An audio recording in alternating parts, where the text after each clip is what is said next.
Do you remember Disney's Cinderella? That sweet, magical story about a girl, a fairy godmother, a glass slipper, and a handsome prince. It's the classic happily ever after tale we all grew up with. But what if I told you the story, is a heavily sanitized, sugar-coated version of the original? What if the real story is less of a fairy tale and more of a gruesome horror movie? Today, we're diving into the dark, twisted, and bloody origins of Cinderella, as told by the Brothers Grimm back in 1812.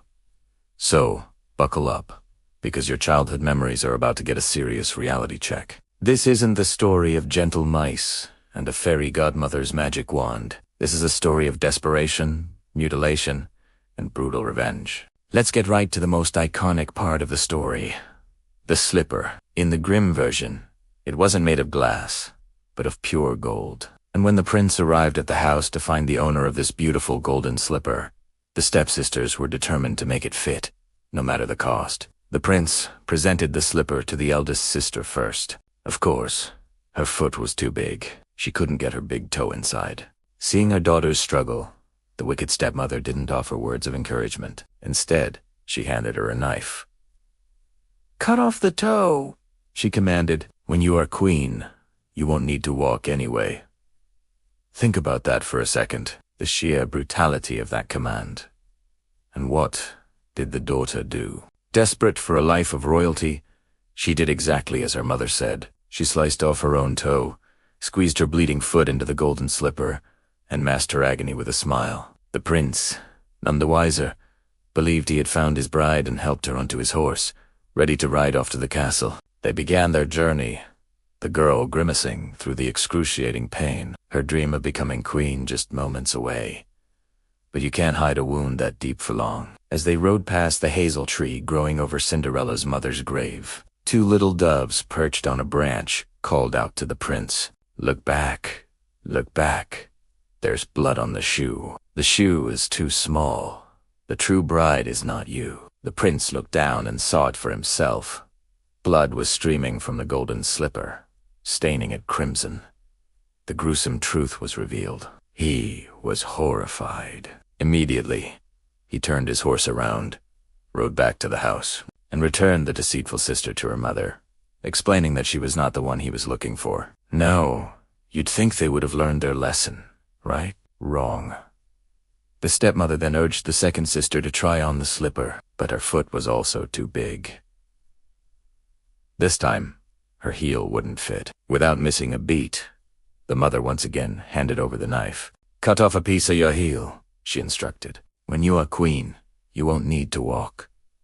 Just like her sister, she mutilated her own foot, slicing off a chunk of her heel to force it into the slipper. The pain must have been unbearable, but she hid it, and the prince, once again deceived, rode off with her. But again, as they passed the hazel tree, the doves sang their warning. The prince saw the fresh blood pouring from the shoe and realized he had been tricked yet again. He returned the second sister, utterly disgusted by their family's deception. Finally, the prince asked if there were any other daughters. The stepmother scoffed, saying there was only a stunted, clumsy kitchen wench, trying to dismiss Cinderella completely. But the prince insisted.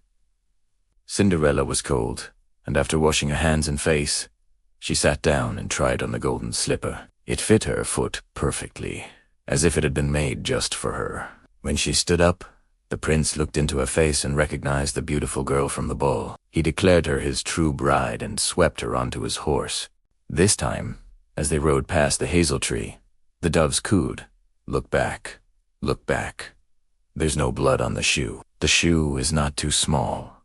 The true bride is with you." And they rode off to the castle to be married. But the story doesn't end there. The stepsisters, hoping to gain favor and wealth from the new queen, decided to attend the wedding. As Cinderella and the prince entered the church, the two sisters stood on either side of the couple. Suddenly, the doves from the hazel tree flew down. They swooped towards the eldest sister and pecked out one of her eyes. Then they turned to the younger sister and pecked out one of hers.